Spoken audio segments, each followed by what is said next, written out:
something I've noticed when we're driving is that the radio reception is really crackly. You can't really get a huge amount of radio stations. So we are going to replace the top of the aerial with the new one. So we've already started getting in underneath there, disconnecting the wire and a 22mm bolt to undo that and replace that, and hopefully that sorts it all out. Right, something has gone a bit wrong with replacing the aerial. This is the old one. Just got that out, and that's the connector, because that connector plugs into that in the car, as you can see. Gone on eBay, purchased a new one, a pre-2012 version, so that's arrived, so that's good. Go to check the connector. It's the completely wrong connector. Let's just compare the two. Completely wrong. This new one here is this one up here.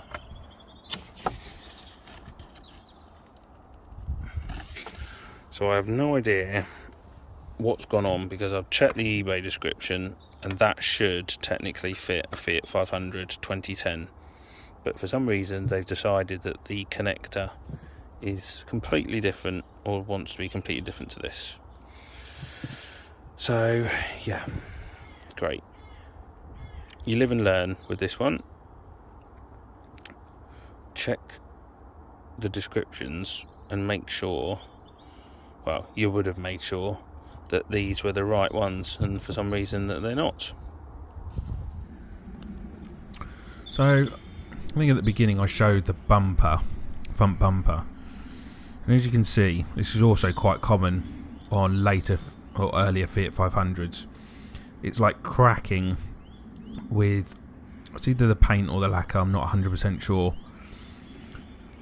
And you can see on the front, this one's particularly bad, that it just runs the whole length of the top of the front bumper.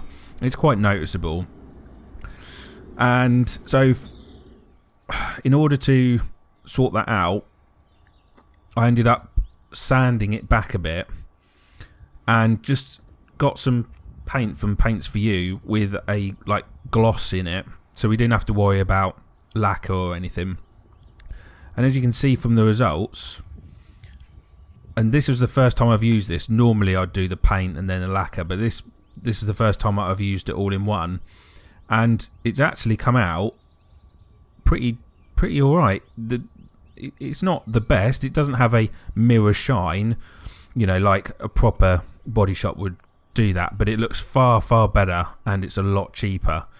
So yeah, you can see that the front end, it mixes in quite nicely, to be fair. I haven't done the whole bumper, I've literally just done the top, and I thought that mixed in quite well. Right, you join me in the cockpit of the lounge, and something that, if you've watched this set of videos right from the word go, you'll know that there was the crack in the sunroof of the car. And I say a crack, you couldn't feel it from the outside and you couldn't feel it from the inside.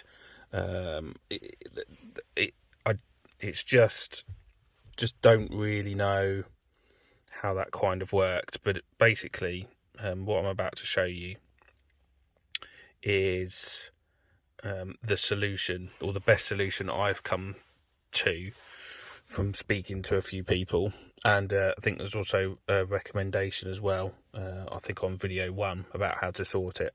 We'll come to that in a sec. In the meantime, as I say, we're quite good to go soon.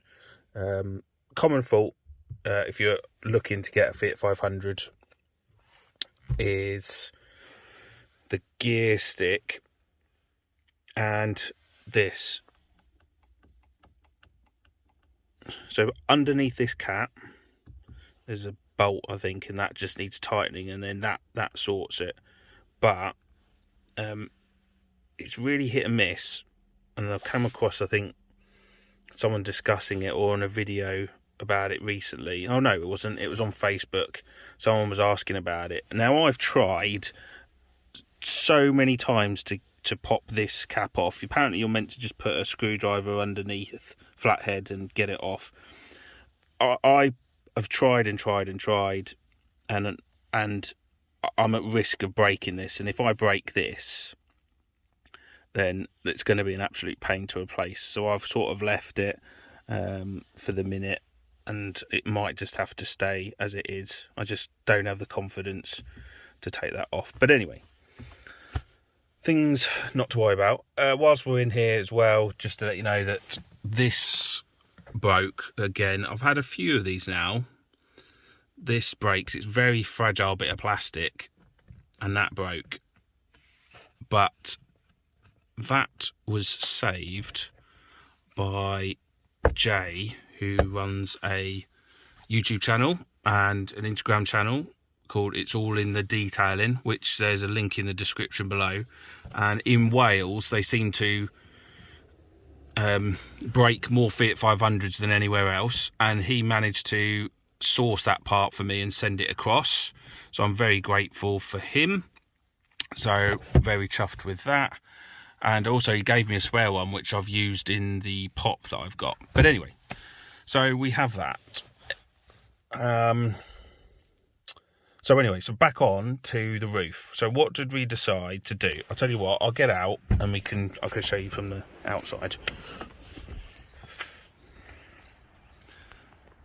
So on the outside, you can't see any problems at all. Sorry for the glare, but that's what a glass sunroof does. And then from this side, there's no cracks or anything. You can't see anything. So that's because working out how much it costs, the labour, whether or not you can get it done, it was going to get expensive to replace that glass sunroof. So I have decided, I spoke to someone and the suggestion was to tint it. Spoke to the tint people and they went, it's not going to cover it. It's not going to cover the sort of the scratch or the crack. So they suggested that they vinyl it. They vinyl wrap it. So what they've done, as you can see here, is in order to cover it, we have gone with a wrap that effectively covers this crack. So it still allows the light in. And then we go to this side, which this side didn't have a crack in it, but you've got to make it look the same, haven't you? Otherwise it's going to look crap. So we have gone and done that. So it still allows for a bit of light in, but that's what we've done. And that should solve the problem, and that was a cheap alternative. I know some people might suggest that that was the wrong thing to do, but when you're not making a massive amount of money from these cars, that is going to be the best thing to do. I will advise the customer that behind it is a crack which hasn't gone through the glass as such, and you can't feel it. So, but ultimately you can't see it. So, providing they don't rip it off, everything should be good. So yeah, that's the inside now sorted. I'm now going to go and attempt to clean the outside, and hopefully this will be good to go. So that brings me to the end of this project, basically. We're going to be putting it up for sale soon, and I'd like to know what you reckon this is worth. It's a Cat N, 57,000 miles on the clock, lounge, 2010. What would you put it up for sale at? I'd be interested to know. It's had a cam belt changed and everything. There's a few advisories, I'm not going to lie, mainly around the front arms. But yeah, let me know what you think. Otherwise, like, the actual bodywork is probably pretty much one of the best for this age. Really, really good. And obviously, you know, for 11, nearly a 12-year-old car, you know, it's actually pretty decent. Inside, pretty decent looking as well, I think. Each their own. It's not particularly my choice of colours and everything, and those seats are a real pain in the arse to clean. But yeah, for like a first timer, or, you know, sort of someone semi-retired or something that just wants a little run around, it really is a pretty decent car. It drives well, good fuel economy, and you got the sunroof, which I've sorted out as well. Don't forget, at the back, what we had was the dings. We've replaced the rear bumper, and we've pulled out the boot as well at the bottom. But yeah, so that's it. Thank you for watching. More videos to come. Hit the like and hit the subscribe button if you already haven't, and I'll see you all very, very soon.